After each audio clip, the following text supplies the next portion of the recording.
Hi everyone. Today we are going to see the topic posterior compartment of leg. Let us see what are the competencies of CBME which will be covered today. Describe the major muscles of back of leg with their attachments, nerve supply and actions. Explain the concept of peripheral heart. Explain the anatomical basis of rupture of calcaneal tendon. Describe the origin, course, relations, branches or tributaries, termination of important nerves and vessels of back of leg. Describe the flexor retinaculum. Let us see these one by one. First, let us go to a clinical case scenario. A 38-year-old man was playing basketball when he felt a loud pop in his ankle. He turned around to see who had kicked him from behind, but no one was there. Due to the pain, swelling and difficulty in ambulation, he presented to the emergency department the following day. Name the structure involved. We'll come back to this at a later point of time. Now going to the topic proper, posterior compartment of leg. As you might be knowing by now, leg is divided into three compartments, which are the anterior compartment, posterior compartment and lateral compartment. So what makes these divisions? These are the leg bones. This is the medial one, tibia, and lateral one, fibula. This is a cross section of leg which is taken at this level. So this one is tibia, this is fibula. This connecting the two is the interosseous membrane of leg. Now, this is the skin, superficial fascia, and in blue color shown here is the deep fascia. From the deep fascia inwards there are intermuscular septa, anterior intermuscular septum and posterior intermuscular septum, which divide the leg into the compartments. So the division is done by the interosseous membrane and the intermuscular septa, anterior and posterior, which arise from the deep fascia. This one is the anterior compartment,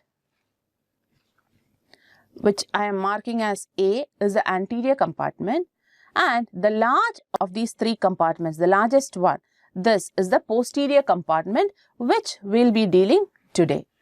The smaller one towards the lateral aspect here is the lateral compartment.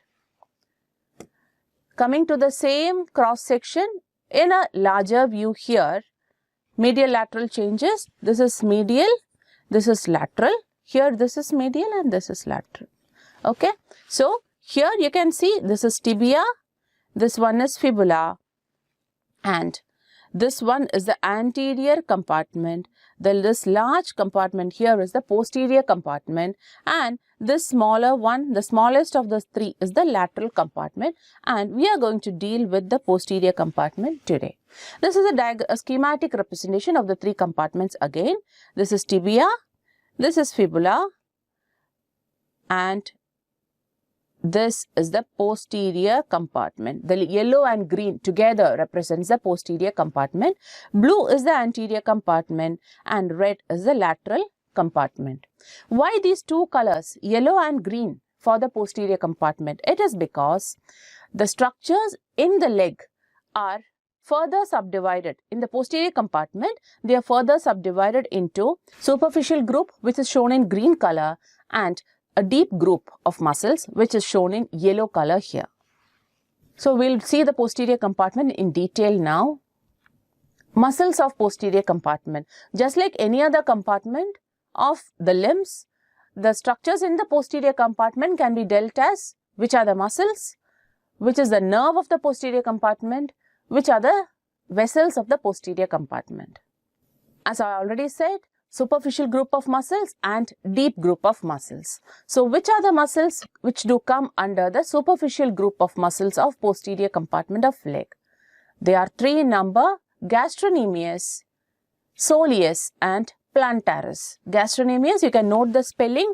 The C is silent when you pronounce gastrocnemius. This one is a posterior view of the leg.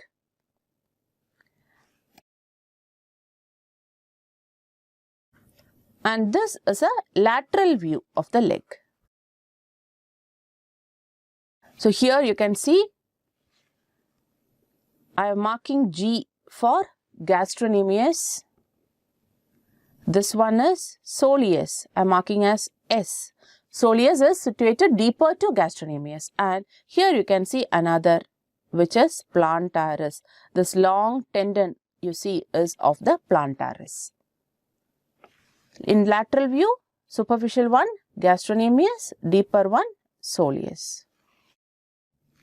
So we'll see in detail about the superficial group of muscles later, but now about the deep group of muscles, which are popliteus, tibialis posterior, flexor hallucis longus and flexor digitorum longus.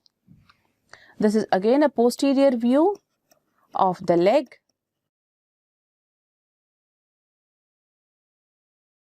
You can see the muscles here. This one is popliteus. I am marking as 1 popliteus because it's numbered 1 here. So this is popliteus.